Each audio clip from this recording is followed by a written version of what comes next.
Boop, boop, boop, bam! What's going on, y'all? Joseph Morrison, aka Kojo Locs, and I'm coming to you with another video.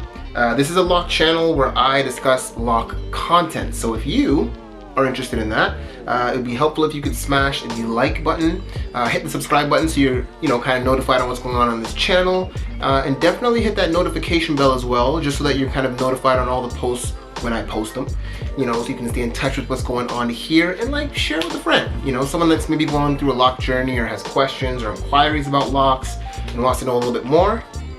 Your boy's got you. Now, for today's topic, we're going to be talking about hair breakage. Now, it's kind of self-explanatory in terms of what that means. Essentially, it just means when your hair breaks easily. It comes out easily. You can notice this when you're washing your hair and in the shower, you'll see tons of hair coming out, more than is kind of usual.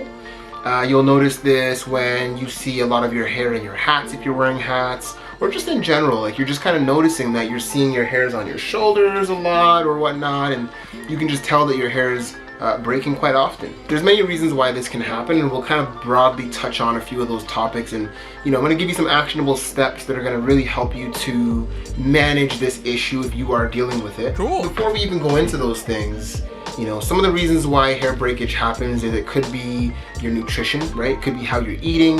It could be maybe the products that you're using, maybe the products that you're not using. This could be a hydration issue. This could even be something that stems from just something that's hereditary. Maybe you have a condition or disease that affects the way that your hair grows, or affects the way that your scalp deals with nutrients, or how your scalp is able to maintain moisture and things of that nature.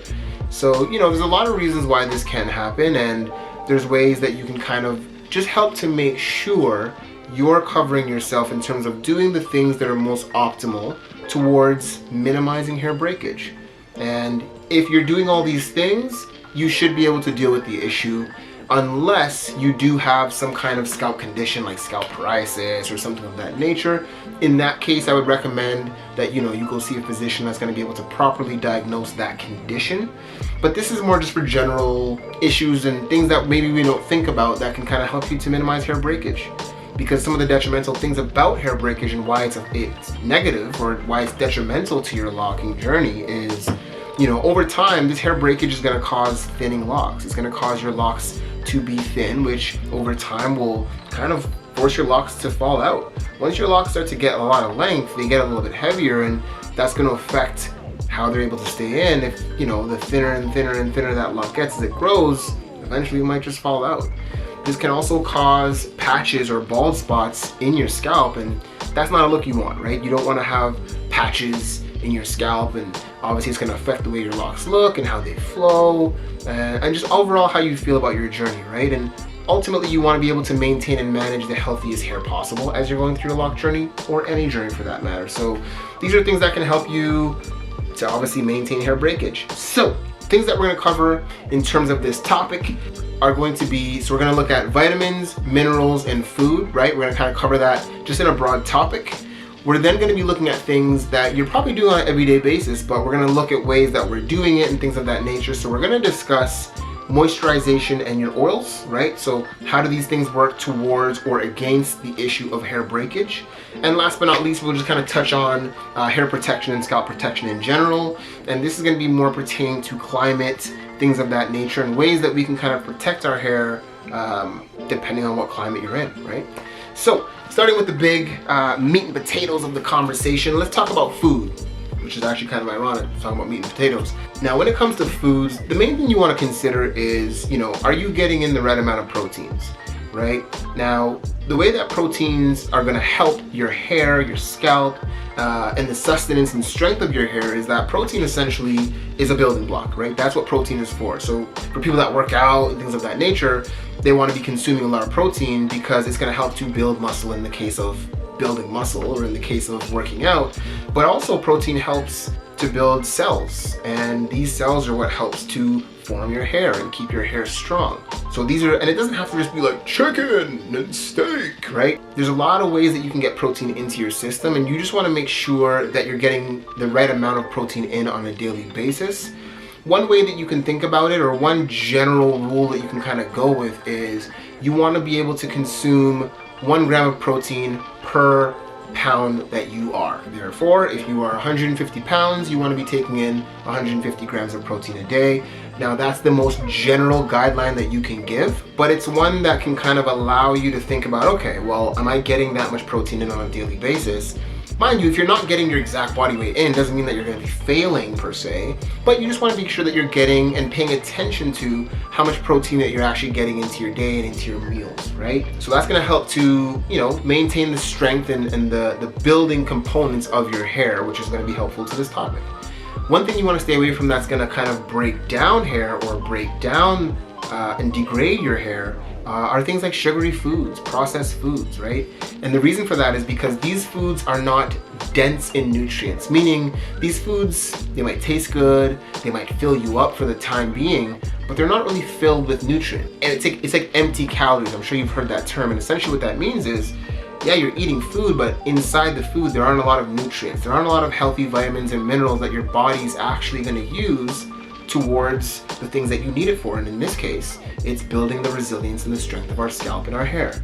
So you want to stay away from foods that are processed because they're not going to have a lot of nutrients in them. And you want to stay away from foods that are sugary because sugar really works against what the body's trying to do in a positive way. Sugar, honestly, is pretty much mostly negative in most cases. It can be beneficial in terms of, for energy purposes, like before a workout or things of that nature. But if we're consuming sugary foods pretty well all throughout the day, and mind you, I'm talking more about processed sugary foods, right? So these are your fast foods, things of that nature, not going to help your case, And that's just going to really work against what we're trying to do, which is maintain healthy properties in the body. By consuming too many sugary foods, it's really just going to kind of put you in a dehydrated state as well. And obviously dehydration is going to cause your pores to dry up. It's going to cause your skin to dry up, and your skin, which is your scalp, if that's dry, similar to a plant, right? If it's not getting enough hydration and moisture, well, it's going to dry up and it's going to start to break. So try and stay away from those processed foods. Try and get a lot of protein into your diet. Don't overdo it, but just make sure you're getting enough into your diet. And outside of those things, I guess sticking along the lines of food, we want to be thinking about specific vitamins and minerals that we can take to help to build the sustenance of your hair. So one nutrient that you can get in is called biotin. Now, the benefit of biotin is a B vitamin that primarily works towards building the strength of your nails and your hair and scalp. So obviously this is right up our alley. This is exactly the type of nutrient that we want in our body, and consuming this with food is going to be helpful for you. Now with vitamins and minerals, or any food to be honest, you want to try and get the most natural or the most organic version of that food or vitamin and mineral, because well, that's what the body's going to respond the best to. So that being said, getting biotin, you can even go to your local health food store, try and get an organic version of it, and you're going to consume it with food, like I said. And it's going to really, really help to build and sustain your locks, as I mentioned. And it's going to help to strengthen the shaft of the hair, help to strengthen the root of which the hair is growing out of, or the follicles in which the hairs are coming out of, and just overall be a nutrient that's really, really going to work towards fighting off hair breakage. Other vitamins that we should make sure that we're getting into our diet are our omegas, right? So our omega-3 fatty acids, omega-6s, essentially these are just going to help to add moisture to our scalp, which is going to help to sustain the moisture in our hair, which is going to help to minimize hair breakage. It's also very helpful and beneficial for a lot of various things in the body as well, but it's just something you want to be getting into your diet on a regular basis because it works against breaking of the hair. So that being said, a lot of times if you go and get a good multivitamin, you can probably get one that does have your omegas in it as well. And there's going to be a lot of properties in that multivitamin that's just going to help you to work more efficiently and more optimally as a human being, which is going to kind of minimize the stress in the body, which is going to help to grow your hair better. Really trying to minimize stress in the body is so key towards your body just functioning optimally. And one of those things is vitamins and minerals. If we're not getting these vitamins and minerals in on a daily basis, you're really making it tough. So, get your biotin, get your omegas in there, and the best way to do all that is just grab a multivitamin. It's going to help you to maintain your body's functions, which in this case is going to help that hair hair breakage, right? We don't want no hair breakage out here. Now, outside of vitamins and minerals and nutrients and things like that, we've got that covered. Now let's look at our oils and our moisture routine. Now, obviously, if you're a starter locker, or if you're a long-time locker, or if you're not even a locker and you just want to maintain your hair and not have hair breakage, you probably have an oiling and moisturization routine. My best advice for you with this particular topic is you just want to make sure you're being consistent, right? If you're somebody who's oiling your locks every other day or every third day or whatever the case may be, great, stick to that, right? If you're adding moisture in your hair every day, like your rose water or whatever kind of water you're using to add moisture in the morning, and then maybe you're putting your oils in after that, but like every second or third day, great, keep that up, right? The real key here is to be consistent. You want to make sure that you have oils in your hair that is going to sustain your locks. Now, this can vary for different people. If you're somebody who needs a thicker oil or somebody that needs a thinner oil, it's important to kind of know what oil works best for your scalp. And sometimes it just depends on the time of year. So for us up in here in Canada, it's winter right now. So usually I end up oiling my hair a little bit more frequently. I personally like using a light oil all year round. So all of you might know at this point that have been following my journey, I love to use jojoba oil, tea tree oil, peppermint oil, lavender, and rosemary oil in different ways. But those are all very light oils. Mainly the jojoba oil, which is the sealant, is a very light oil, and I would just use it more frequently during the winter time. So I pretty much oil my hair pretty well every day in the winter. In the summertime, every other day, maybe every third day. But a lot of times I find that I'm just checking, right? You can just kind of feel your locks or feel your scalp. I'll run my fingers through my scalp. Oh, gross. I'll do the sniff test. I know that sounds gross, but the point of doing that is if I can smell oils on my fingertips, if I can see oil on my fingertips, I'm moisturized. If it feels dry or if I can't really smell the oils, then maybe I'll go in there and oil it up, right? So just really making sure you're consistent with your oiling routine and making sure that you're not getting oils that are too thick or oils that are too thin. If you're using thin oils like me, make sure you're oiling frequently enough so your scalp and hair stays moisturized, right? That's the key here. Consistency and making sure to maintain the moisture in the hair. Especially when it comes to hair breakage though, you really want to make sure you're not underdoing it. That's going to be the main thing that's going to break the hair. If you are overdoing it, you're just going to have, you're going to have a buildup and an excess of oils, and that's a whole other set of problems. That's hair fungus and a whole other set of things you don't want to deal with. But in terms of hair breakage, you want to make sure you're not underdoing your moisturization routine or underdoing your oils, because that's what's going to dry out your scalp, which inevitably will dry out your locks, which will cause your locks to break out a lot more. So don't underdo it. Stick with your routine, stay consistent. You'll be just fine. All right. And the last topic we're going to touch on is just hair protection and how this can affect our hair breakage or affect hair breakage. Now, this really comes down to temperature. So if you're in a colder climate on a consistent basis, or maybe you work outside, speaking to colder climates, you just want to make sure you're protecting your hair, you're protecting your scalp. And the ways that we can do that is wearing a toque.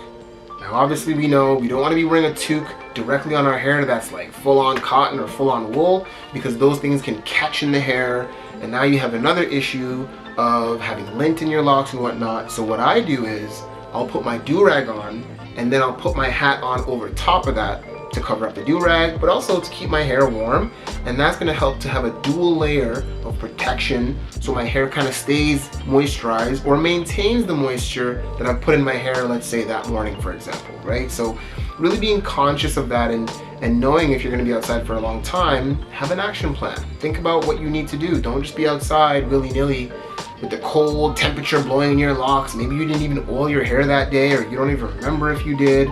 Like, just kind of being mindful, really, and making sure that we have that protection so that we don't have to deal with hair breakage. And also with warmer temperatures, there isn't really much you can do. I would say maybe having like a sun hat or something like that, because obviously an excess of heat is going to also cause hair breakage, right? So it's just really being mindful of extreme climates and making sure we have some kind of protection as we're in those extreme climates for a long period of time, and just making sure we're taking care of ourselves. Really, that's what it boils down to, okay? So it just comes back to being mindful of your day, being mindful of what you've done. So, okay, you're gonna be outside in the cold for an hour, but you just oiled your hair, you should be all right. You're gonna be outside for an hour, but you haven't oiled your hair in 2-3 days, maybe throw on a hat or oil it up before you go outside, right? So it just really comes down to, in all of these things, It's being mindful and conscious of where we're gonna be, what our climates are gonna be like, and making sure we're sticking with our routines. When it comes down to moisturization, did we do it today? Do we need to do it? Do we need to check the hair, right? To see how we're feeling. And with foods, vitamins, and minerals, just making sure we're on top of it. Getting in our biotin on a daily basis, getting in our omegas or our multivitamins on a daily basis. And also for food, getting in our proteins, making sure we're getting the right amount of proteins throughout the day and each meal. And also just staying away from processed foods that's gonna cause a lot of hair breakage. Staying away from an excess amount of sugars and processed foods and things like that, right? So these are things that are gonna really help us to maintain the sustenance of our hair, because we're maintaining and upkeeping and optimizing the body with the right behaviors and the right actionable steps, right? So if we do these things, we shouldn't have any problems with hair breakage. We should be pretty well set and good to go.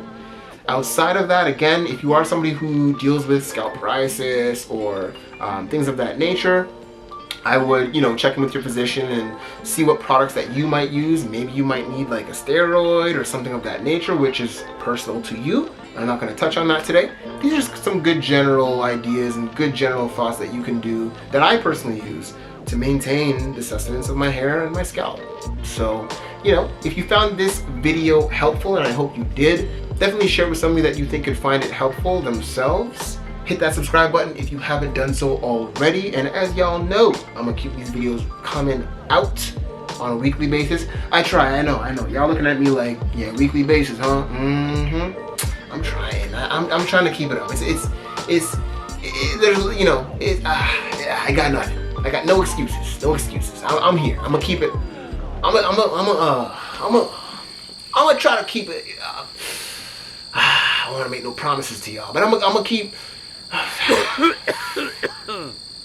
I'll be back.